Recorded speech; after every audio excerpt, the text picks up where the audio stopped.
Hinay-hinay lang po sa pagkain at matamis ire. Isang madali ang panghimagas po ang gagawin natin. Simple lang po at madaling hanapin ng mga ricado. Hindi na rin po kinakailangan ng mamahaling kagamitan sa kusina para magawa ito. Magsimula po tayo sa 8 piraso ng tasty, white bread. Ang ginawa ko ay tinanggal ko lang po yung paligid.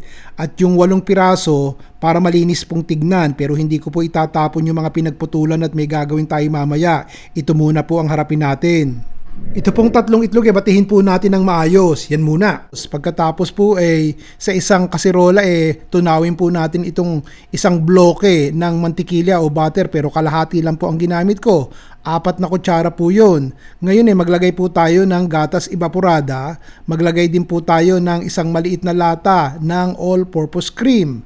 Maglagay din po tayo ng gatas kondensada. At pagkatapos lagyan na po natin ng ube food color or ube food extract. Haluin po natin ng maayos yan hanggang magkasama-sama ang ricado at tuluyan na talaga pong matunaw yung ating mantikilya. I will turn off the heat for now. So mainit pa yan ha. Ito gagawin natin. Sandali. Lalagyan ko po ng gelatin yung ating itlog. 3 kutsara po yon ng gelatin powder. Ihalo po natin sa itlog. Yung mainit na ube, dahan-dahan nating ilagay dito. Hindi naman lahat. Pero anong gagawin yan? Ang process mo ito is tempering. Yon ang tawag dun sa procedure na yon. Ginagawa natin, niluluto lang natin yung itlog. Sa pamamagitan po ng pagdadagdag ng konting maligamgam na gatas dito po sa ating binate pero hilaw na itlog. So, halo lang tayo ng halo. Okay, balik natin ang heat. Medium heat ulit ha.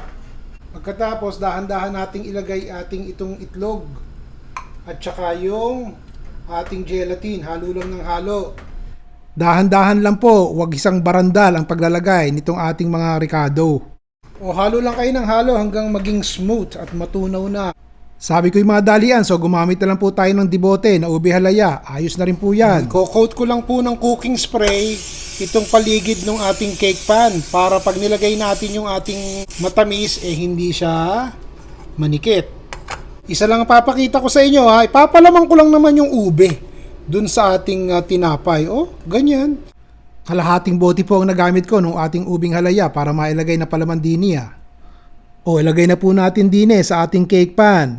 Ayos lang po kung magkapatong-patong o magkasalansan-salansan dahil malambot naman po itong ating tinapay. Ngayon po para matakpan yung mga butas-butas, yung mga pinagputulan pong natira, yung po ang ipangsiksik nyo dun po sa mga espasyo dun sa pagitan para po talaga walang butas na malabasan yung ating ube na ilalagay din.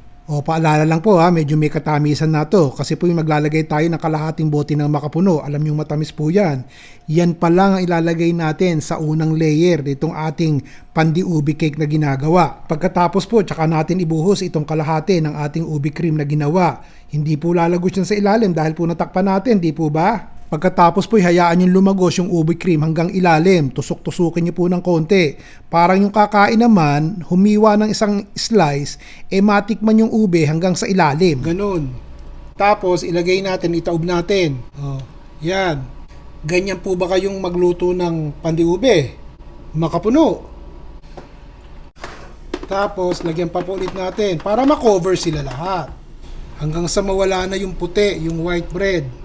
Komot nilagyan na po natin yan ng gelatin powder kanina dun sa ating ubi cream nung hinahalo. So hindi na po natin kinakailangan ng oven para i-bake.